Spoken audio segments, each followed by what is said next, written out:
Someone says something that hurts and you just go quiet. Not angry, not in tears. You don't slam a door, you don't argue back, you just disappear into yourself, like a light getting turned off in one room of a house. And the strangest part is, you can't even decide to come back.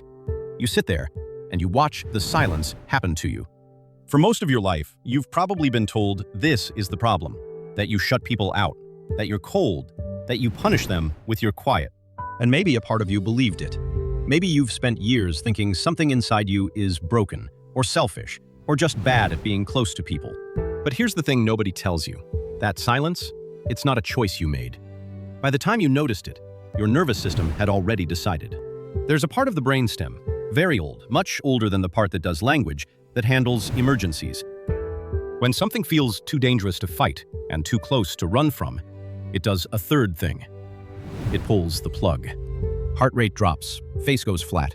The words you wanted to say, they're somewhere in your head, but the wire between thinking them and saying them just isn't connected anymore. Scientists have a name for this. They call it dorsal vagal shutdown. Animals do it when a predator gets too close. They go still, eyes open, body limp. We call it freeze.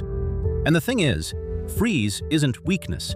Freeze is the oldest defense the body has. Older than anger, older than running. It exists for the moments when nothing else will keep you safe. So when somebody hurts you and you go quiet, that's not you being distant. That's a system kicking on that was built to save your life. Which brings us to the part most people miss. Your body didn't decide to do this yesterday. Somewhere, very early, long before you could explain it, you learned something. You learned that being angry out loud wasn't safe. Maybe a parent got louder when you got loud. Maybe nobody got loud at all. They just went cold. And that cold lasted for days. And you were a small person trying to figure out how to bring them back. Maybe you watched what happened to a sibling who fought, and you decided, quietly, that you'd never be that one. You don't remember sitting down and making this choice. You wouldn't, because you were 3, or 6, or 9. But your body remembers.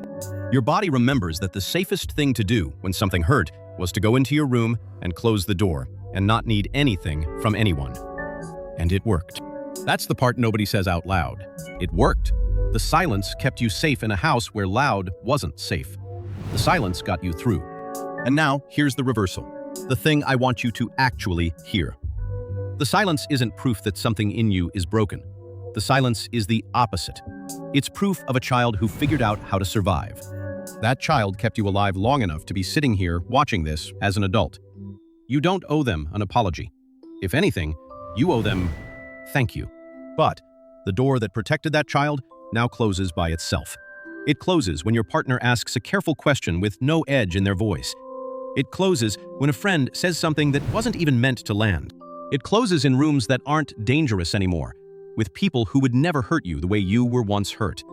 And you sit on the other side of it, hearing them, wanting to open it, and you can't find the handle. Because the lock is older than the room. That's the cost. Not that you're cold, not that you don't care. The opposite. You go quiet because you care so much.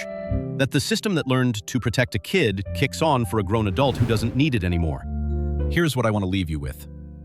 The quiet isn't who you are. It's a reflex. It's a very old, very loyal reflex that doesn't know the war is over. And a reflex, once you can see it happening, is something you can begin to notice instead of obey. You don't have to force yourself to talk. You don't have to perform some healthier version of yourself in the middle of the freeze. You just have to know, in the moment it happens, oh, there you are.